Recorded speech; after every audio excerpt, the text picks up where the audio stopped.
21 de septiembre, amigos, ¿cómo están? Bienvenidos a Cuerpo Médico. Estamos muy contentos porque juntos aprendemos todos los días a cómo estar mejor de salud. El día de hoy vamos a hablar de un tema muy interesante. Vamos a hablar de celulitis infecciosa que, ojo, no es lo mismo o el mismo tipo de celulitis, aquel con el cual pues todas las mujeres prácticamente luchamos. No es la piel de naranja del cual vamos a hablar el día de hoy. Así que vamos a arrancar, ¿qué les parece? Rápidamente, Cuerpo Médico.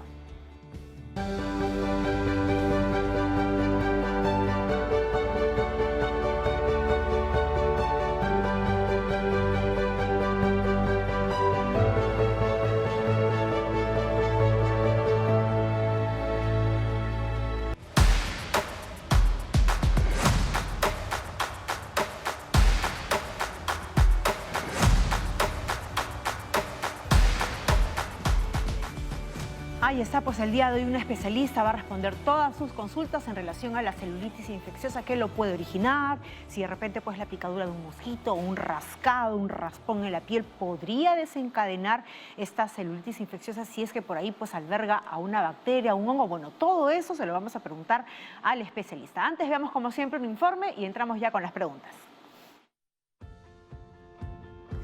Amigos de Cuerpo Médico, hay que aclarar que la celulitis infecciosa no es lo mismo que la celulitis estética que reconocemos un poco más en las mujeres y que aparentemente es similar. La celulitis infecciosa es causada por una infección bacteriana que afecta a las capas superiores de la piel, generando irritación, inflamación en ese sector precisamente y es realmente dolorosa. Ahora, la piel normalmente tiene muchos tipos de bacterias que viven en ella. Sin embargo, las bacterias más comunes y causantes de esta infección cutánea son las bacterias del estafilococo y el estreptococo, que atacan cuando hay una ruptura o lesión en la piel. Ahora, los factores de riesgo más comunes que generan la celulitis infecciosa son, por ejemplo, rupturas o descamación de la piel entre los dedos de los pies, antecedentes de enfermedades vasculares periféricas, que es la acumulación de grasa en las arterias, heridas cutáneas, picaduras y mordeduras de insectos, así como también de animales o incluso personas. También un factor a tener en cuenta es padecer de diabetes y el consumo de medicamentos que debilitan o supriman el sistema inmunitario. Finalmente, es conveniente tratar la celulitis infecciosa de forma rápida o de lo contrario, la infección puede extenderse hacia el torrente sanguíneo. El tratamiento se basa principalmente en la toma de antibióticos durante unos 10 días aproximadamente. Amigos de Cuerpo Médico, tengan en cuenta esta información, visiten a un especialista y no olviden que la prevención trae consigo salud. Muchísimas gracias.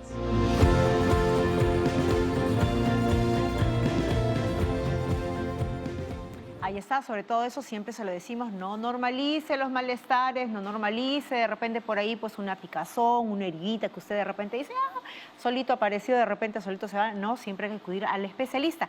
Y vamos a presentarle al especialista que el día de hoy va a absolver todas sus consultas. Estamos ya acompañadas de la doctora Beatriz Ingar. Ella es médico dermatóloga del Hospital Nacional Hipólito Unanue. ¿Cómo está, doctora Ingar? Qué gusto tenerla nuevamente con nosotros. Ok, buenas tardes. Un gusto doctora, también. ¿Qué tan frecuente es esta patología pues dentro de las atenciones que usted tiene diariamente? Sí, es cierto, la celulitis infecciosa, como tú bien explicaste, a diferencia de otras celulitis, la celulitis infecciosa está dentro de las patologías infecciosas bacterianas, dentro de las primeras causas que nosotros vemos, por ejemplo, en las consultas ambulatorias de los hospitales, ¿no? Por tanto, es bastante frecuente. Ahora, ¿y solamente son bacterias las que originan o podría ser por ahí también un hongo el que origine esta la infección? celulitis infecciosa principalmente está desarrollada por bacterias. Bacterias, ¿no? Como los estafilococos y los estreptococos. Y estas se alojan básicamente porque no le he dado un buen cuidado, un buen aseo a una herida, ¿o cómo es que termina desencadenándose? Claro. Es muy importante, por eso que la piel esté íntegra, la piel esté sana, porque cuando la piel tiene alguna escoriación, alguna picadura, alguna puerta de ingreso, ¿no? Alguna puerta de ingreso, pues esta puede ser invadida por los gérmenes que vivan en la piel o que pueden caer sobre la piel por cualquier contaminación que podamos tener en la piel, ¿no? Entonces, por eso es muy importante una piel sana. ¿Y esto es más proclive con la humedad? ¿Qué hay entonces de cierto con el uso de las cremas? ¿Es recomendado echarse cremas en el cuerpo? Claro. Por ejemplo, la idea es esta, mantener la piel sana, tanto con los usos de jabones adecuados, cremas adecuadas, ¿no? De acuerdo al tipo de piel, ¿no? No es igual tratar a una persona con una piel seca como una piel grasa, por ejemplo.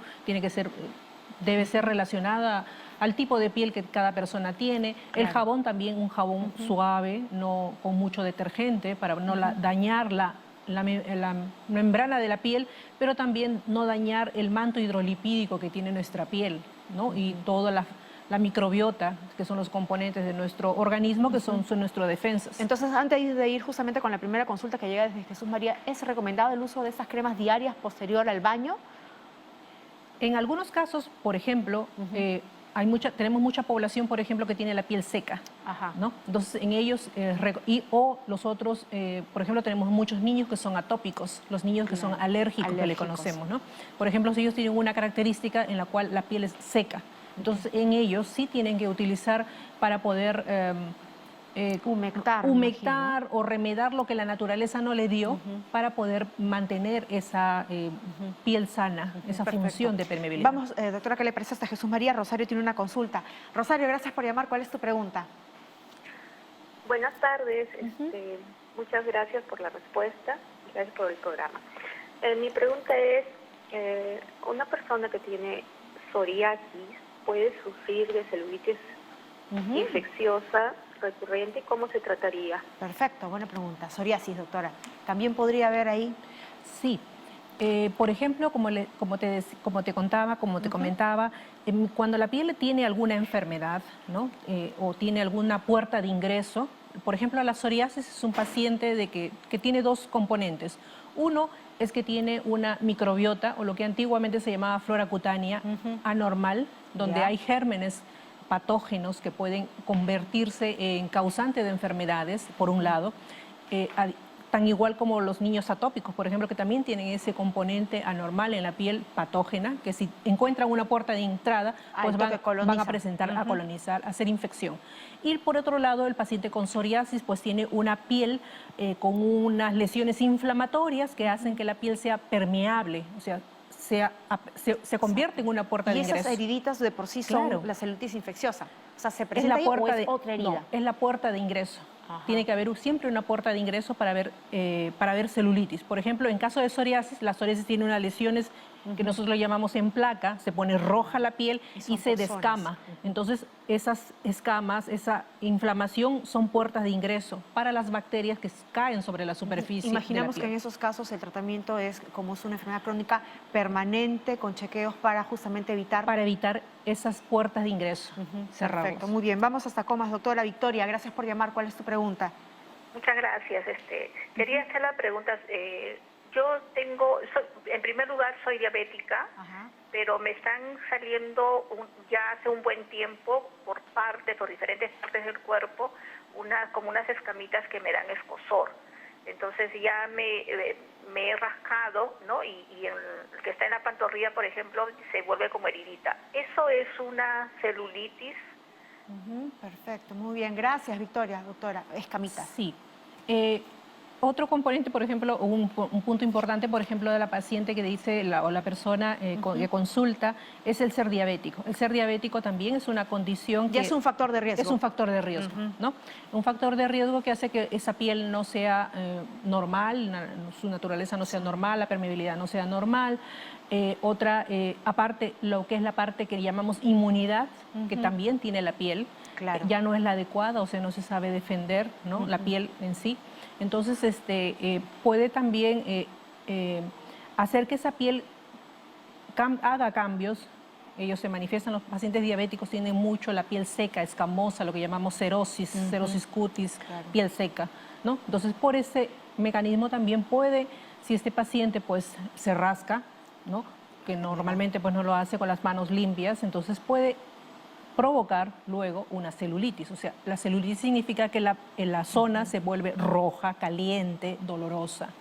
Esto es celulitis. Imaginamos que también por ser un paciente con diabetes tiene que tener también recurrentes visitas al médico tratante para evitar, incluso no solamente pues imaginamos pues la celulitis infecciosa, sino las neuropatías diabéticas que hemos visto, Claro. puede Sí, generar una mayor afección. El paciente, sí es cierto, el paciente Entonces, diabético. los diabéticos cortarse las uñas, por ley, para evitar. Para evitar, Ujú, para evitar perfecto, eso. muy bien. Entonces, factor de riesgo, hay que visitar siempre al médico. Vamos hasta La Molina. José, gracias por llamar. ¿Cuál es tu consulta?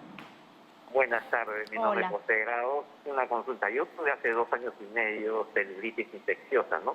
Que se inició pues en el pie derecho, en el talón, y fue aumentando, ¿no? Que había un riesgo porque no siguió subiendo y llegó hasta después encima de la rodilla, ¿no? La consulta sería la siguiente. Me dijeron que había que hacer unos chequeos, análisis, algo adicionales posteriormente, de acuerdo también a, ¿no?, a las recomendaciones hechas, ¿no? No solamente en medicina, sino también en nutrición. ¿Usted cree que podría volver a tener celulitis? Pregunta. Si es que podría volver a aparecer el tema. Muchas gracias, José. Ujú. Sí, él consulta que tuvo heridas en el talón. Ajá, que es lo que talón me derecho parece incluso bueno. subió, dijo. Claro. Por ejemplo, una de las causas, a esto trae a colación de que, por ejemplo, una de las causas frecuentes también que es causa o que secundariamente causa celulitis, por ejemplo, son las tiñas.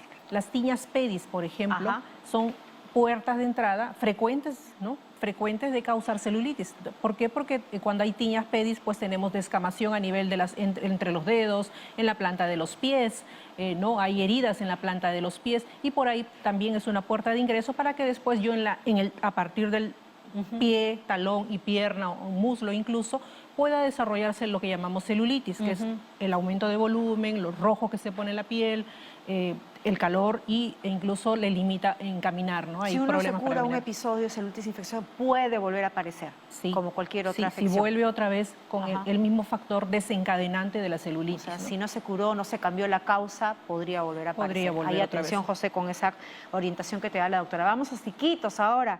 Luis, gracias por llamar. Cuéntanos, ¿cuál es tu consulta? Aló, buenas tardes con todos. Hola, Quería hacer una cuéntanos. consulta de especialista. Claro, ¿En te escucho. qué grupo es más frecuente la celulitis infecciosa? ¿En varones o mujeres? Ajá, la prevalencia, perfecto, muy bien, doctora.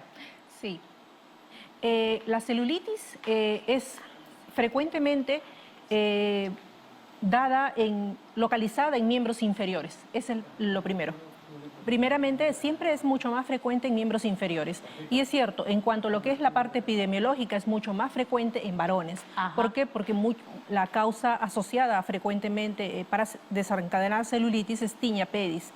Y bueno, por el calzado que normalmente utilizan los varones, que es cerrado usualmente, a diferencia de las damas que se alternan calzados, los varones pues tienen mayor tendencia a hacer tiña pedis y secundariamente a hacer una celulitis. Por tanto, epidemiológicamente se ve más celulitis en varones que en mujeres. Que mujeres, ¿no? Básicamente por lo que nos señala. Vamos a hablar de Iquitos del Oriente, en nuestro país nos vamos hasta Arequipa. Pamela, gracias por llamar. ¿Cuál es tu preguntita para la doctora? Buenas tardes, muchísimas gracias por el pase. A la doctora, muchísimas gracias. Ponme un favor, mira, mi hija tuvo hace 4 días celulitis infecciosa en el rostro, ¿sí? Le empezó en la ceja hasta la mejilla. Y se le hinchó, le dolió todo. Le pusieron antibióticos justamente en la vena. El día de ayer ya bajó la hinchazón, ya no le está doliendo mucho. Pero aparentemente no había causa, lo que me decía el doctor, no había causa, no tenía herida, no tenía caries, nada de eso. Ahora, ella sufre de piel atópica desde bebita. ¿Qué precauciones debo tener yo? Aparte, ella usa sus cremas, sus jabones especiales para ella, pero yo lo que observo es que ella generalmente hace en los pliegues, en los codos, detrás de las rodillas, en el cuello, hace como engrosamiento de piel. Ya. ¿Qué edad tiene, Pamela, tu hija? 13. 13 años tiene. Perfecto, muy bien. Escucha la orientación que te da la doctora. Ok.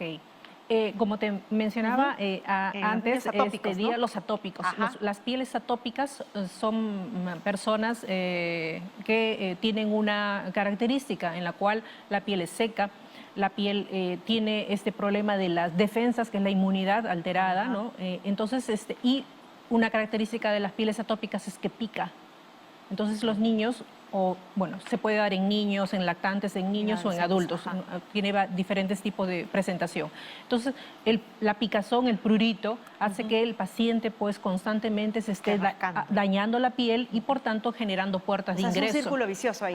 Entonces es un círculo vicioso que se va generando y que pues va dando opciones a lesiones inflamatorias y problemas infecciosos como la celulitis, que es la que estamos tratando hoy día, ¿no? Por tanto, ¿qué es la preocupación de la madre? ¿Qué cosa hacer para que no suceda esto, ¿no?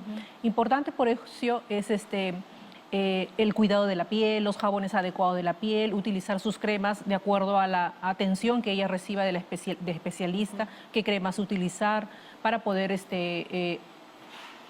controlar o hacer que esa piel se comporte como lo más sana posible para poder hacer que no repita los cuadros infecciosos o alérgicos o inflamatorios, porque son varias patologías que ellos tienen. Ahora, las personas que tienen piel atópica entonces supone que tienen un tratamiento con cremas especiales que tienen que darle siempre seguimiento para justamente evitar en algún momento caer en una situación mayor como una celulitis. Eso es cierto. Perfecto, muy bien. Ahí está la recomendación. Vamos ahora hasta Ventanilla. Olga, ¿cómo estás? Te escuchamos. ¿Cuál es tu consulta? Uy, vamos a ver si es que buenas de repente... tardes, buenas tardes. Hola, Aló. te escuchamos. Señorita, buenas tardes. Hola. Doctora, buenas tardes.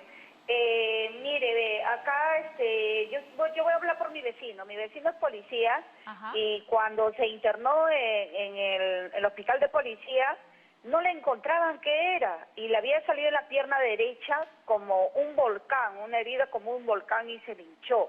Le hicieron biopsia, le hicieron tomografía, le hicieron todo y todo salía negativo. Pero al último dedujeron los doctores que era infección de celulitis. Y hasta ahora sigue en cama con la herida abierta, de verdad que es preocupante todo esto, doctorita. Por favor, explíqueme. Si le han sacado todos los exámenes. ¿Qué edad tiene tu vecino? Tiene 24 años, 24 es policía. años. ¿Y hace cuánto está? Ya está como 3 meses. 3 meses. Hasta sus amigos le fastidian y de modo de que, no, dice, entonces te habrán hecho brujería. Bien, vamos a ver qué orientación te da en todo caso la doctora brujería, no creo que sea, pero en todo caso hay una afección, hay un daño que se está haciendo ahí en la piel. ¿Cómo es el tratamiento, doctora, a propósito, aprovechando esa pregunta? Sí, generalmente cuando tenemos un cuadro de celulitis, que como le repito, para que ustedes identifiquen, es generalmente en miembros inferiores, es cierto, en niños sucede en la cara, en miembros inferiores, pues la piel se torna roja, caliente, aumentada de volumen, incluso limita la función. Entonces, cuando yo tengo ese problema, tengo que acudir a un médico para que pueda tratar. Generalmente le dan tratamiento antibiótico sistémico, ya sea oral, parenteral, ¿no? De acuerdo a la edad o los factores de riesgo de un paciente, ¿no? Entonces, analgésicos en algunos casos. Lo otro son compresas, porque tenemos que enfriar la piel, ¿de acuerdo? A veces algunos pacientes se ponen caliente con caliente, no.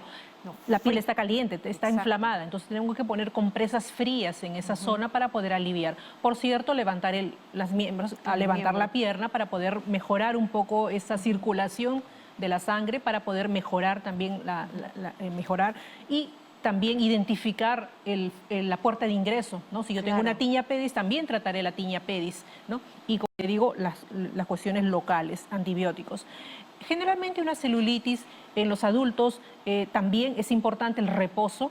Por eso es que los pacientes se van a reposo para poder mejorar. ¿Por qué? Porque son dadas las a la piel a regenerar. Doctora, ¿y cuánto dura este tratamiento? Porque generalmente justo nos decía, un tratamiento ¿no? claro, un tratamiento en algunos casos requiere hospitalización, en algunos casos requieren tratamiento ambulatorio, básicamente con el tratamiento que te he mencionado, más el reposo. Y generalmente, si hay un buen tratamiento, pues dos semanas ya debe estar recuperado, 3 semanas en pacientes mayores de 60 años, ¿no? Para lo que menciona, lo que consulta la dama, me parece que deberían investigar otras cosas más. Acordémonos que la celulitis es una infección bacteriana del tejido celular subcutáneo, o sea, una cosa profunda. Pero también tenemos infecciones que logran tocar músculos y logran tocar huesos, que eso sí demoran mucho más tiempo. Y puede hacer una septicemia en la zona. Claro, o sea, puede ser otro problema. Y eso sí dura más tiempo, ¿no? Meses. Perfecto, muy bien, quedó Tal vez clarísimo. ese es el problema del... Vamos ahora con otra consulta. Teófilo, gracias por llamar. ¿Cuál es tu preguntita? Buenas tardes. Hola. ¿Qué tal? Buenas tardes a cada uno de ustedes, y en especial a la doctora. Gracias por la respuesta. Bueno, yo tengo 50 años de edad, tengo un problema con los hongos en el pie y la uña, que también puede ser un factor para que pueda dar pie a este tipo de mal, ¿no? celulitis infecciosa. Perfecta, muy buena pregunta, Teófilo.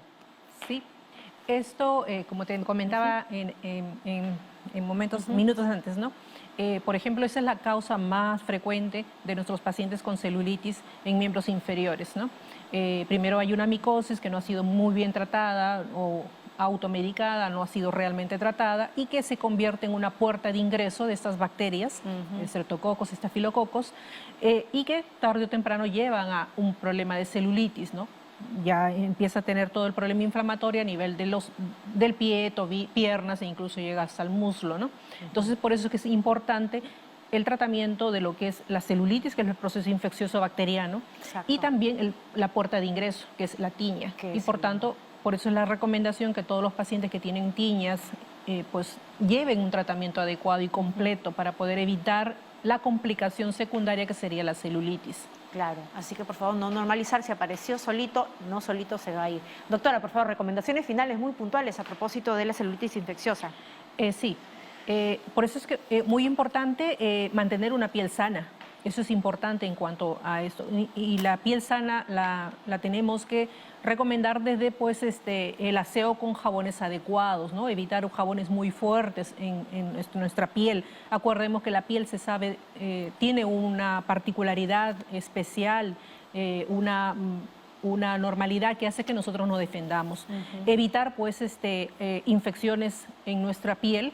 Y lo otro, ¿cómo se llama? Evitar, pues, ante alguna agresión, ante algún golpe, ante alguna picadura, ante alguna agresión, y más aún si yo tengo un factor de riesgo, soy diabético, soy un paciente mayor de edad, soy un niño, ¿no? Entonces soy un atópico, entonces acudir tempranamente al especialista para poder hacer el tratamiento adecuado y oportuno, para poder evitar estas complicaciones. Perfecto, quedó clarísimo, doctora. Muchísimas gracias a la doctora Beatriz Ingar, médico dermatóloga del Hospital Nacional Hipólito Unanue. Y ahora sí hacemos una pausa y viene Sara Busabá, nuestra nutricionista, porque hoy nos va a hablar de los beneficios del consumo de la zanahoria y todas sus presentaciones. No se vaya a perder porque tiene una mesa muy interesante con la zanahoria, así que regresamos.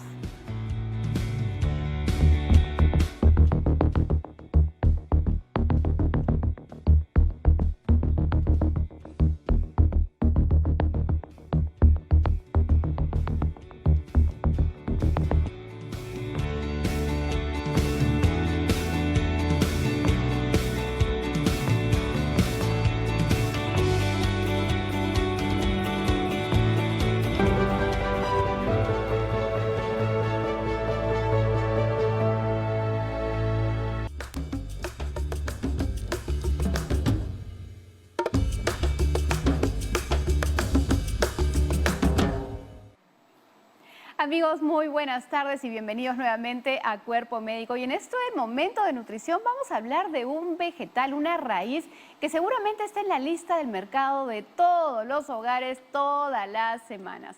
Aunque en realidad podrían comprarla con menos frecuencia e incluso almacenarla en congelamiento. Y ese es el primer dato que les doy. ¿De qué se trata? De la zanahoria, este vegetal tan rico, tan sustancioso y que, dicho sea de paso, hablando justamente de los cuidados que tenemos en la piel, la zanahoria es uno de ellos que beneficia. ¿Por qué?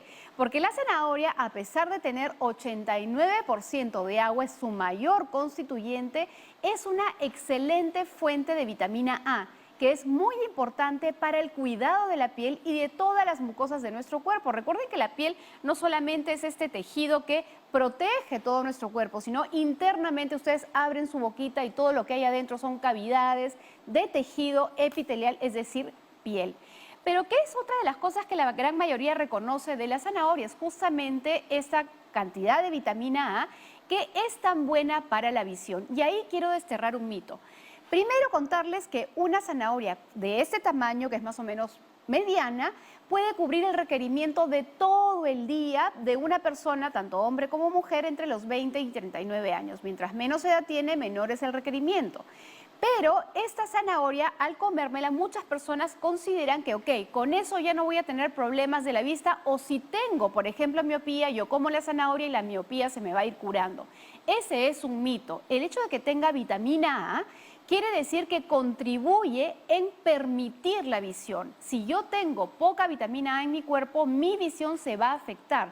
Voy a tener menos capacidad de visión, lo cual no significa que tenga una alteración visual como lo es la miopía, el estigmatismo y tantas otras. Entonces, aquí tiene que quedar claro, si tú quieres tener una buena visión, efectivamente busca fuentes de vitamina A como la zanahoria, pero eso no va a curar el trastorno que puedas tener en tu visión, pero va a prevenir que esto siga empeorando, porque ya se ha visto que algunos tipos de carotenos que tiene la zanahoria previene algunos deteriores en la visión y por tanto de forma preventiva es bueno consumir zanahoria. Ahora, hay muchas personas que optan por el extracto de zanahoria. Y acá el tema es el siguiente, cuando yo agarro y pongo esta zanahoria en el extracto, estoy, digamos, sacando todo el agua, teniendo toda esa vitamina A, perdiendo la fibra, pero además concentrando la cantidad de azúcar que tiene esa zanahoria. ¿Cuántas zanahorias han entrado para este vaso? Si yo les dijera que entraron hasta 4 zanahorias, tal vez no me creerían, pero en promedio entre 2 y 4 zanahorias podría necesitar para esto. Y 100 gramitos de zanahoria, que es más o menos esta cantidad que ustedes pueden ver acá, concentra una cucharadita de azúcar. Ahora, ¿dónde está el tema? Si yo como zanahoria, ¿quiere decir que estoy comiendo mucho azúcar? No, porque esta zanahoria, así fresca, entera, está protegida por la fibra que contiene. Y ese azúcar que yo estoy consumiendo, mi cuerpo la utiliza gradualmente. Pero si yo hago un extracto de zanahoria, ese azúcar está totalmente libre, totalmente dispuesto y muy concentrado. Imagínense la cantidad de azúcar que puede contener un vaso de extracto de zanahoria, es altísimo.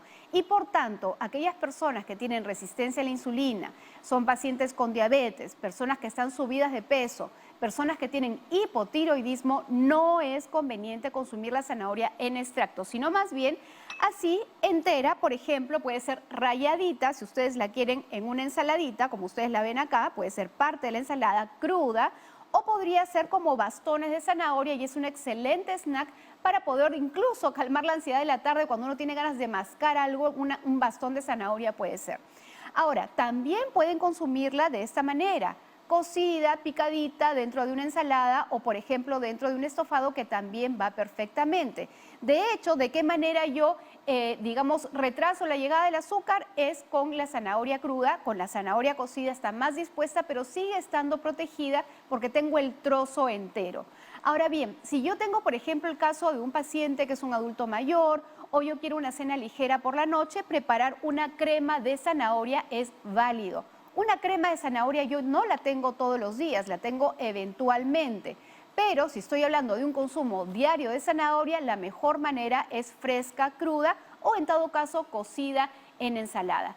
Mucha cantidad de los alimentos, aun cuando sabemos que son saludables, por ejemplo, en un extracto, no quiere decir que sea bueno. A veces puede resultar bueno para ciertas personas, pero no tan bueno para otros.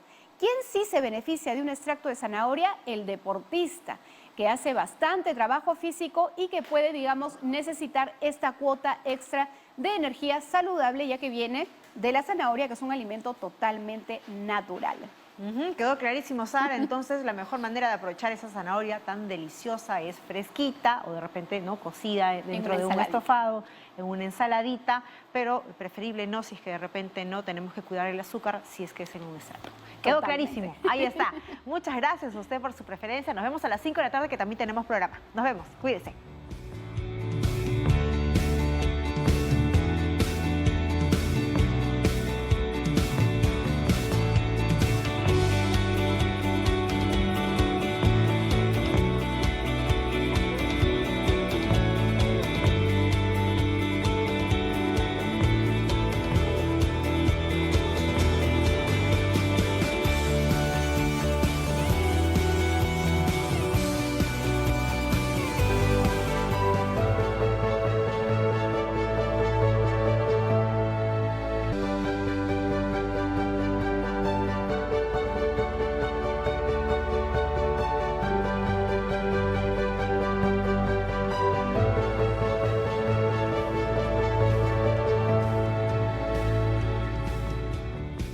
Hola, ¿qué tal amigos? Muy buenas tardes. Soy Jennifer Cerecida. Les doy la bienvenida a esta segunda edición diaria de Cuerpo Médico. El día de hoy vamos a tener un tema muy interesante en un momento con el especialista porque nos va a explicar todo sobre la bursitis. ¿Qué es esta? Es una enfermedad.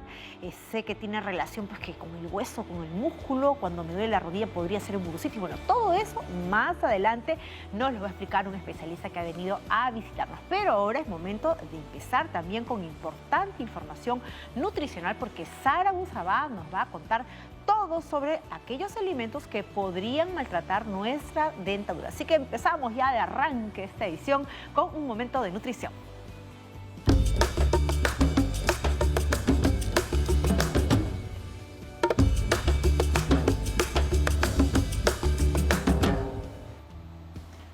Gracias, Jenny. Y efectivamente, hoy el tema de nutrición que vamos a abordar lo considero especialmente importante. De hecho, todos masticamos, tenemos nuestros dientecitos, la gran mayoría, sobre todo si somos jóvenes, pero a medida que va pasando el tiempo y empezamos a tener problemas con nuestra dentadura, uno empieza a decir, si yo me hubiese cuidado antes. Es cierto, el diente requiere cuidado. Es parte del proceso que requiere la digestión para poder alimentarnos también. ¿Dónde empieza la digestión? En la boca con la masticación física gracias a estos dientes que tenemos. Y cuando no los tienes, tienes problemas para alimentarte. Por eso es fundamental cuidar nuestra dentición. Ahora bien, ¿qué es lo que afecta a nuestra dentición? Nosotros tenemos que recordar que nuestros dientes están cubiertos por un esmalte, que es una película que protege nuestros dientes. Pero hay alimentos como por ejemplo el vinagre que ustedes están visualizando acá, que tiene un nivel de acidez tan elevado que es capaz de empezar a disolver este esmalte. Claro que esto ocurre en la medida que yo exagero con la cantidad de vinagre. Dicho sea de paso, hay muchas personas que toman vinagre, por ejemplo, de manzana por cucharaditas porque creen que van a bajar peso con eso, cosa que aprovecho de decir que es falso. Pero no solamente el vinagre tal cual, a veces lo colocamos en ensalada o a veces preparamos encurtidos hechos a base de vinagre y si esto lo consumimos con mucha frecuencia, podría alterar este esmalte, dejarlo al descubierto, listo para que las bacterias empiecen a actuar en ese dientecito. No solamente eso, quiero saber cuántas veces ustedes han visto personas que de pronto agarran el hielo y empiezan a mascarlo, así un crunchy con el hielo porque hace mucho calor o porque simplemente les gusta mascar algo totalmente duro. Pues les cuento que el hielo, al igual que otros alimentos bastante duros, como por ejemplo tal vez el querer mascar, por ejemplo, la pecana viene envuelta en una vaina muy dura y hay gente que en lugar de utilizar el aparatito, pues masca la pecana y puede no solo partir el diente, sino a veces quedar filamentos, sobre todo del hielo, que empiezan a raspar este esmalte dental y nuevamente dejarlo expuesto. Lo mismo ocurre con las bebidas gaseosas y las bebidas energizantes, que a pesar de no tener un sabor ácido, son bebidas que también tienen suficiente nivel de acidez y podrían empezar a alterar este esmalte dental y dejar nuevamente expuesto el diente. Otra bebida que nosotros solemos tener y que me encanta es el café. Ahora, si bien el café no altera la pieza dental, sí lo que va a generar es una coloración dependiendo del tono natural de hueso que tenemos. Hay personas que tienen el hueso más clarita, otros más oscura y el café podría tinturar aún mucho más este hueso, generando no necesariamente una alteración en la pieza, pero sí tal vez un desagrado estético que a muchas personas tal vez no le gustan tanto. Ahora bien, si tú ya has tenido todo esto y encima eres de las personas que le encanta esta golosina que es el toffee, hay que recordar que el toffee, al igual que los caramelos, necesitan un tiempo para disolverse en la boca. Y no solamente eso, sino que suele quedarse toda esa azúcar adherida al diente. Y el azúcar es uno de los alimentos favoritos de las bacterias o gérmenes que están en nuestra boca. ¿Qué hacen? Empiezan a comerse este azúcar y como producto de ese azúcar generan un ácido, que es el ácido láctico o otros ácidos también, y empiezan nuevamente a, digamos, no solamente quebrar ese esmalte, sino empezar a hacer orificios que son justamente las caries dentales. Por eso es tan importante tener en cuenta que si vamos a consumir este tipo de alimentos, tenemos que cepillarnos los dientes con frecuencia. Lo mismo pasa con los lácteos, que tienen la lactosa, que es el azúcar que también puede quedarse pegada en los dientes si no tenemos una buena higiene, Jenny. Ahora, Sara, una consulta rapidísima. Este tema de las vitaminas, justo te lo preguntaba, que vienen a manera de gomitas. Total, claro. Estas gomitas también pueden contener azúcar. Por eso ahí es lo importante. Hay que recordar que si bien estos maltratan, hay alimentos que tienen azúcares naturales como estas gomitas en el caso del suplemento, y en la medida que uno tenga la higiene dental, ese efecto negativo se minimiza. Pero si yo le doy la gomita al niño, me olvidé y no cepillé esos dientes, puede ser un factor de riesgo para generar caries, al igual que cualquier golosina. Claro, preferible en todo caso, si son esas gomitas, de repente tomarlo como si fuese una píldora con líquido para que pase de frente, ¿no? Igual siempre es bueno, igual los líquidos, porque si estás consumiendo, por ejemplo, un jugo de naranja que tiene azúcares, con agua, igual... Claro, podría ser una buena alternativa enjuagar con un poquito de agua y luego cepillar los dientes cada vez que tenemos la comida principal. Perfecto, ahí está clarísimo, quedó por descontado que no hay que utilizar pues los dientes para, como si fuese pues una herramienta para abrir botella, chapa o lo que fuere por ahí. Muchísimas gracias, Sarita. Esa es la importante información nutricional que hemos compartido el día de hoy, pero ahora vamos a hacer una pausa y vamos a regresar ya con nuestro especialista, con quien vamos a desarrollar el tema de la bursitis. ¿Qué es? ¿Hay factores de riesgo? ¿Cuál es el tratamiento? ¿Hay manera de evitarlo? Bueno, todo eso luego de la pausa. No se mueva.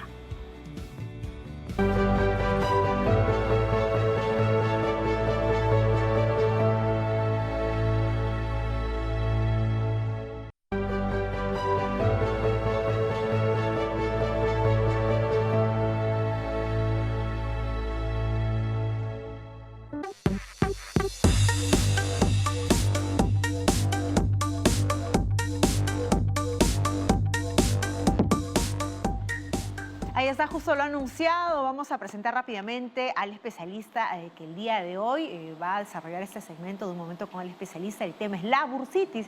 Ya estamos acompañados del doctor Paul Coronado. Él es director médico del Centro Especializado en Reumatología y Rehabilitación. Doctor Coronado, ¿cómo está? Bienvenido a Cuerpo Médico. Buenas tardes, gracias por la invitación. No, usted, y bueno, justamente comentábamos antes de la pausa este tema de la bursitis. Muchas veces cuando uno ha ido pues con un dolor a la rodilla, de repente al codo, han podido señalar que se trata pues de bursitis y uno se queda pensando, ¿esto es músculo, es hueso, es cartílago? ¿De qué se trata esto y qué es esto de las bursas, doctor, para empezar?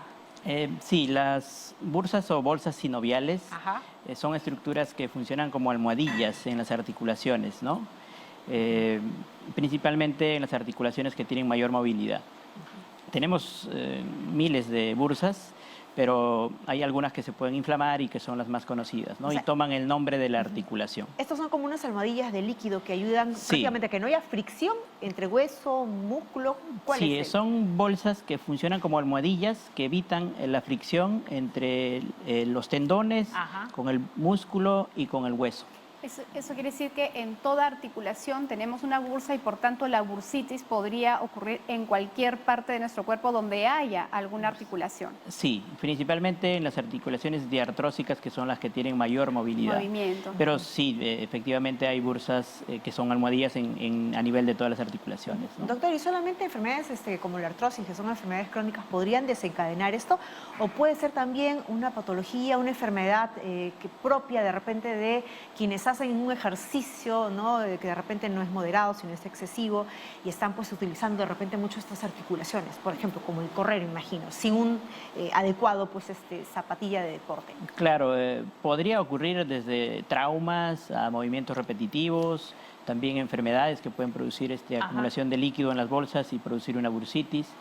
Lo más frecuente es que sean traumáticas o principalmente de algunas actividades frecuentes de trabajadores de repente que están de rodillas permanentemente, tendrían que utilizar algunas ocupacional, ¿no?, enfermedades ocupacionales a nivel del hombro, en las personas que trabajan haciendo movimientos repetitivos, o en algunos deportes de contacto que también podrían sufrir un golpe en la zona de la bursa y llega a inflamarse, y eso es una bursitis, ¿no? O sea, puede haber desde laborales, puede haber traumáticas, puede haber infecciosas y también por enfermedades como artritis reumatoide o gota, que es otra enfermedad que la puede gota producir. También, qué interesante. Vamos a seguir aprendiendo, doctor, sobre lo que nos está explicando, pero vamos a escuchar también las consultas que tienen nuestros televidentes. Vamos a irnos hasta Sur con Guillermo, está en la línea. Guillermo, bienvenido. ¿Cuál es su pregunta? ¿Qué tal? ¿Cómo está? Muy buenas tardes. Gracias por el programa. Mira, yo he sufrido muchas veces de las articulaciones y estoy tomando glucosamina y me calma bastante. Lamentablemente esta pandemia ha hecho de que yo haga trabajos aquí en casa, en la cuarentena, y me he lesionado la articulación, tanto así de que a veces amanezco con la rodilla hinchada, ¿no? Pero después pasa, y no sé si esto se debe al trabajo que hago aquí en casa, como cargar, bueno, hago de todo, ¿no? Ahora soy de todo porque ya no permito que nadie entre. Entonces, el asunto es que se me pasa después de 15 días y luego otra vez vuelve. ¿Esto puede ser por alimentación? ¿A qué se debe normalmente? Bien. Sí, el problema en este caso, si es que hay aumento de volumen de la articulación, o sea, si es que hay realmente una artritis, como él dice, se me hincha la rodilla, habría que determinar qué estructura es la que está inflamándose. O sea, si es que es la articulación propiamente dicha y hay líquido, puede haber una artritis. Y esto, si es cíclico o repetitivo, podría tratarse de una cuestión más nutricional, una artritis gotosa, o también podría tratarse de una enfermedad reumática como una artritis reactiva, ¿no? En este caso en particular, uno no puede definir que es una bursitis o que es una artrosis. Habría que determinar si es que él tiene alguna lesión estructural o alguna enfermedad que está produciendo aumento de líquido, ¿no? Ahora, él menciona algo que seguramente es común en muchísimas personas, que él está tomando glucosamina, que es un suplemento nutricional, y hay mucha gente que también optaría tal vez por el colágeno. La glucosamina, el colágeno, ¿son, digamos, alternativas? ¿Es parte de un tratamiento? ¿Da resultados? Realmente, o sea, los estudios científicos muestran de que hay pocas entidades que podrían beneficiarse de la toma de estos medicamentos, ¿no? A veces algunos medicamentos tienen más de un componente y pueden haber algunos beneficios. Por decir, la glucosamina a veces la acompañan de un antiinflamatorio. Claro. Y en esa mejoría lo que mejora el cuadro es el antiinflamatorio, no tanto la glucosamina. Son medicamentos ahorradores de antiinflamatorios, así los conocemos, para evitar que el paciente se automedique a veces con otros medicamentos que son más dañinos.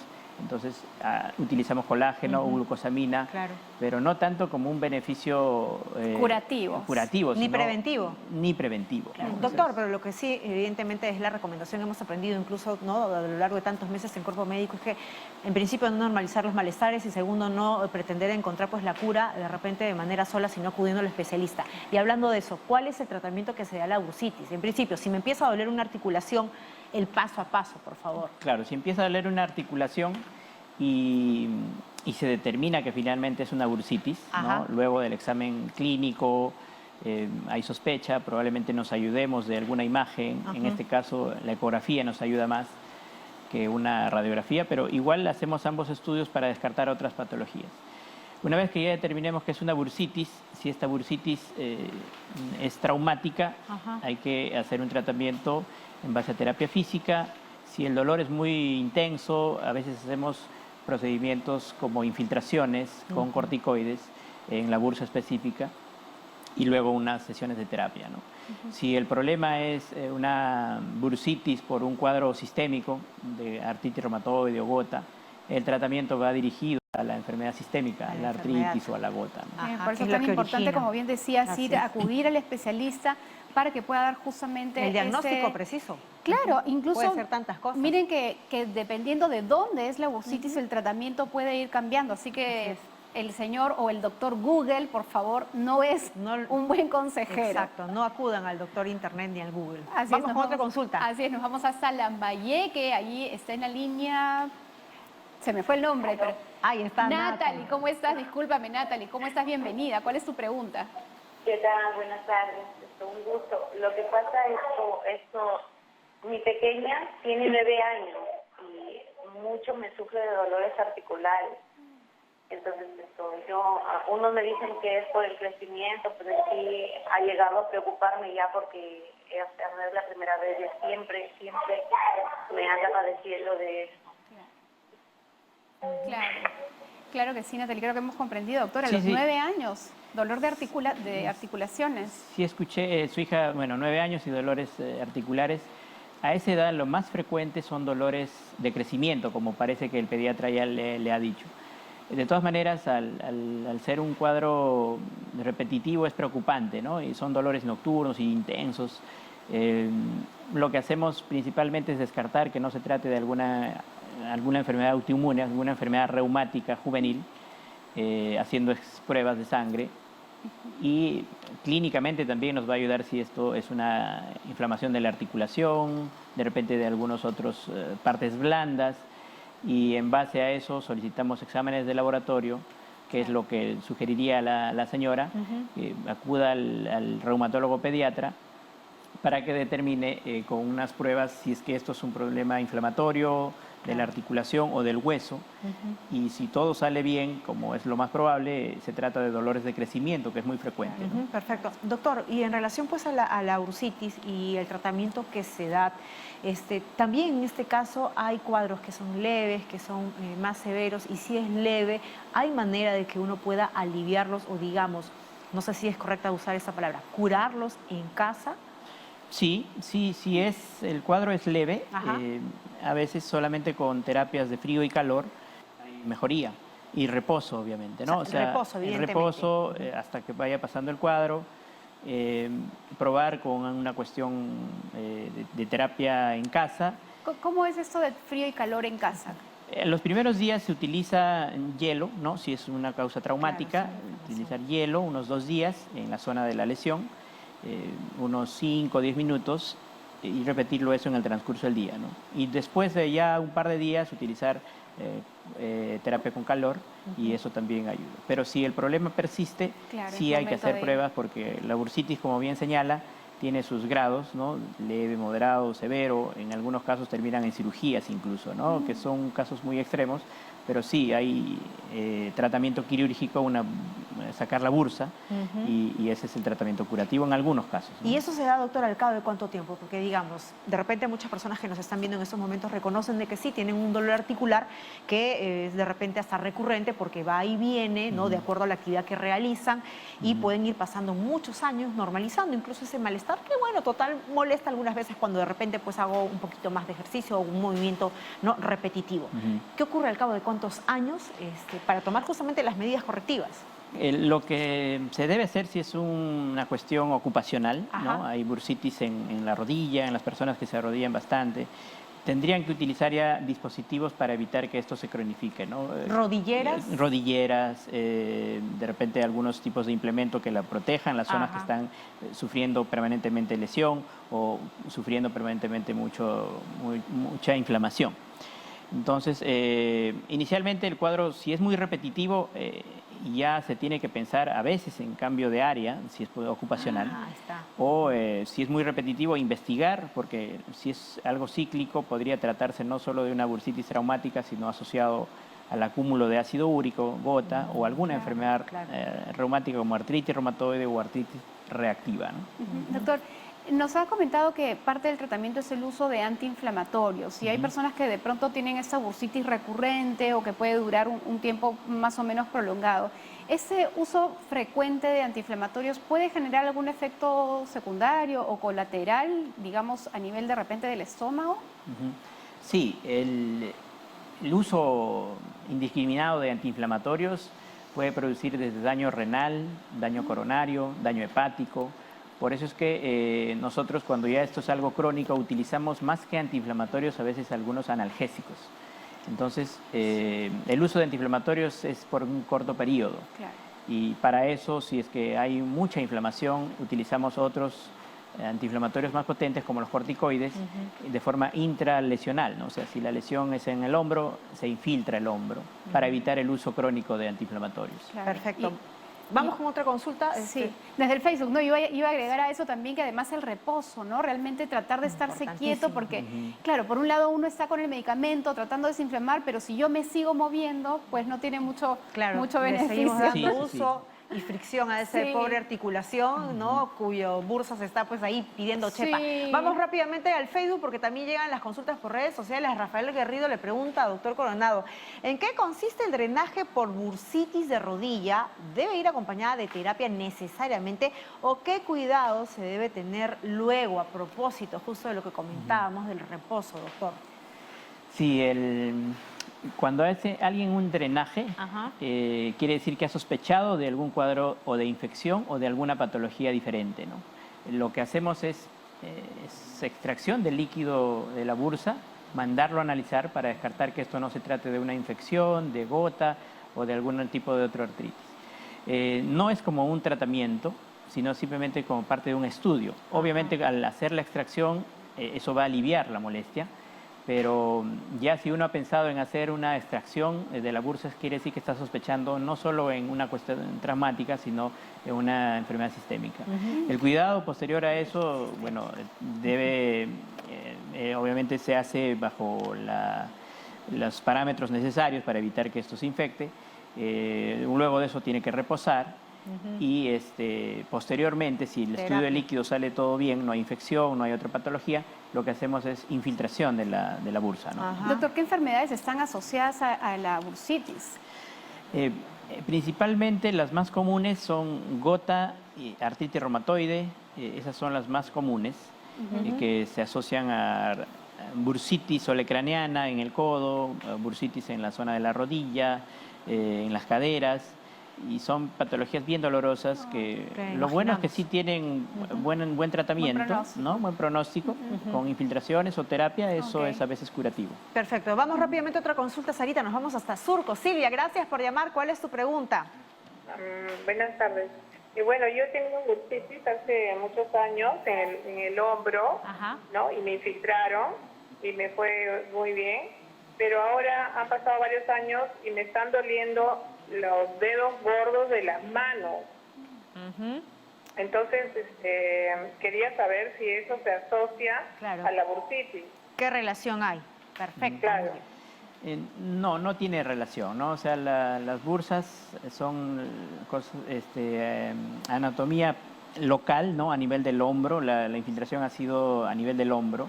Los dolores en los pulgares pueden estar en relación con tendinitis, con artrosis, o con otra patología, pero diferente a la bursitis, ¿no? Perfecto. No tiene relación. Sí, igual sería bueno hacerle algunos estudios de imágenes a la paciente, de ecografía o radiografía, y determinar si es que es una tendinitis o un daño articular, ¿no? Claro, en reumatología siempre, ¿no? Sí, en reumatología. Doctor, y ya para ir cerrando, y antes de las conclusiones, solamente una última consulta. Si yo mejoro la masa muscular, supongamos, de las piernas, ¿podría mejorar la bursa de la rodilla? Sí, o sea, parte del tratamiento, luego de que ya ha pasado por un cuadro de desinflamar la bursa o infiltrar la bursa, la parte recuperativa tiene que ver con fortalecimiento muscular. Para evitar aliviar, que ¿no? haya un nuevo cuadro recurrente, esa fricción, ¿no? Y aliviar también la fricción. Recomendaciones. La principal es no automedicarse, siempre eso lo repito. Y posteriormente hay que definir bien cuándo acudir a veces al traumatólogo o al reumatólogo. Si es que no ha habido un trauma, o sea, no ha habido un golpe, una caída, el tratamiento lo da el reumatólogo. Si es que ha habido un trauma, una caída, algún accidente que ha tenido y la bursa, un impacto, el tratamiento lo va a dar el traumatólogo.